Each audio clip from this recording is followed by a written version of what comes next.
महाराज जी, गुरु दीक्षा के बाद शिष्य का नया जन्म हो जाता है, तो क्या गुरु दीक्षा से पहले किए हुए पाप कर्म दीक्षा के बाद नष्ट हो जाते हैं? हाँ, यदि नया पाप कर्म ना हो तो जो दीक्षा मिलती है उससे सारे पाप नष्ट हो जाते हैं। इसमें एक उदाहरण में चतुर्भुज दास जी का पावन चरित्र जब हम देखते हैं तो उसमें आता है कि वो भगवत चर्चा कर रहे थे, तो कथा में यही कहा कि जब कोई दीक्षा लेता है तो उसका नया जन्म हो जाता है, पुराने पाप उस पर लागू नहीं होते। तो एक चोर चोरी करके भाग करके आया था किसी साहूकार सेठ महाजन की, उसके पीछे सैनिक लगे हुए थे, तो जहाँ सत्संग हो रहा था हजारों लोग बैठे थे, उन्हीं के बीच में जाके बैठ गया। तो अब राज सैनिकों ने देख पाया नहीं, तो उन्होंने सोचा इधर तो सत्संग हो रहा, चोर काहे को यहाँ टिकेगा, तो वो चले गए और चोर बच गया। सत्संग में यही चर्चा चल रही थी कि दीक्षा लेने से नया जन्म हो जाता है, पूर्व पाप नष्ट हो जाते हैं। तो जब सत्संग संपन्न हुआ तो चतुर्भुज दास जी संत थे, उनके पास गए और बोले, महाराज आप जो बात कह रहे हैं सत्य है कि दीक्षा लेने से सारे पाप नष्ट हो जाते हैं। तो मैं घोर पापी हूँ, चोर हूँ, हिंसक हूँ, कौन सा पाप नहीं जो मैंने ना किया हूँ, क्या मैं दीक्षा ले लूंगा आज से निष्पाप हो जाऊंगा?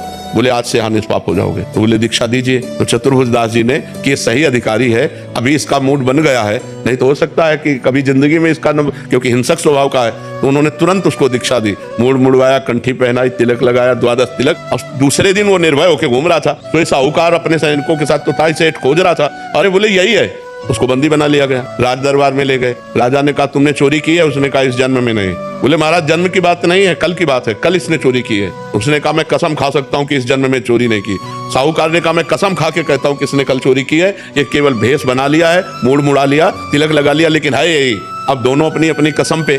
तो उस समय जो पद्धति चलती थी सत्य को प्रमाणित करने के लिए, तो एक लोहे का फार गर्म किया जाता था और पीपल की छोटी सी नवीन पत्ता ऐसे रख दिया जाता था और उसके ऊपर सूत ऐसे बांध दिया जाता था, और वो लोहे का जलता हुआ फार हाथ में ले और सूत जले ना और 7 कदम चल के फेंक दे, वो सत्य माना जाता था।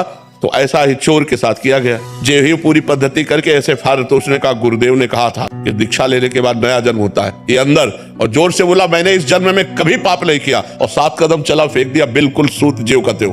अब तो राजा ने सेठ को कहा ऐसे फांसी दो इतने बड़े वैष्णव को, संत को, चोर कहा। जब उसकी फांसी की बात की तो बोले सरकार नहीं वो भी सही है, फांसी मत दीजिए क्योंकि वो अपराधी नहीं, अपराधी तो मैं हूँ। तो बोले अब तुम अपराधी कैसे हो सकते, तुम्हारा तो प्रमाण हो चुका है कि तुम इस जन्म में चोरी नहीं की। बोले इस जन्म में नहीं की? बोले क्या कहानी क्या है? बोले कहानी ये है कि हमने कल चोरी की थी, ये सही कह रहे, लेकिन फिर हमने दीक्षा ले ली, तो दीक्षा से नया जन्म हो जाता है, इसलिए मैंने इस जन्म में चोरी नहीं की। तो उस दृष्टांत से पता चलता है कि नया जन्म हो जाता है, लेकिन अबलो नसानी, अबना न सही हो। उस चोर ने झूठ नहीं बोला, उसने फिर कभी चोरी नहीं की, आज तक किया अब नहीं करूंगा, तो इससे सारे पाप नष्ट हो जाते दीक्षा लेने से।